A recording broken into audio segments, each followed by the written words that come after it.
নমস্কাৰ, মই ৰাজপল বৰা। মোৰ ইউটিউব চেনেল এটা ৰাজপল অসমলৈ আপোনালোকক স্বাগতম জনাইছোঁ।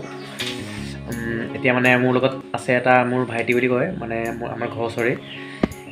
সি মানে কাইলৈ ভাওনাখনৰ কাৰণে এটা ছাগলী নিজে বনাইছে। প্ৰথমবাৰ বাবে তেওঁ বনাইছে। তেওঁক আশীৰ্বাদ কৰিব আপোনালোকে যে পাছলৈও তেওঁ এনেধৰণে মানে মূৰ্তি আদি কৰি বিভিন্ন ধৰণৰ বস্তু বনাব পাৰে। আপোনালোকক মই দেখাইছোঁ, এই ধুনীয়াকৈ মূৰ্তি বনাইছে। নমস্কাৰ। নমস্কাৰ।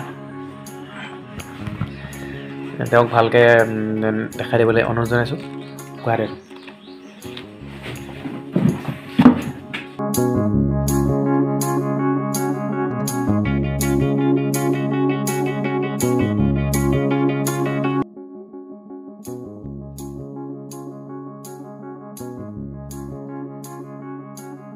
তোমাক এতিয়া মই কথা কেইটামান সুধিব বিচাৰিছোঁ। ইয়াৰ মানে আৰম্ভণি কেনেকৈ হৈছিলে, এইটো মানে ইয়াৰ ওপৰত কোৱা দৰকাৰ।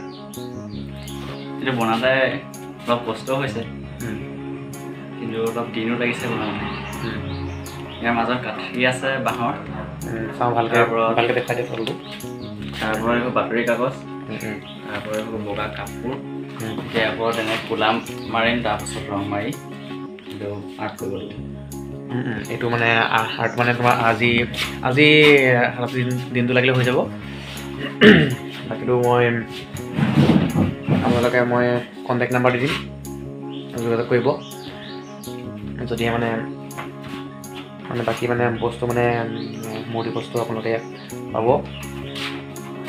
মানে প্ৰথম প্ৰচেষ্টা বুলি ক'ব লাগিব।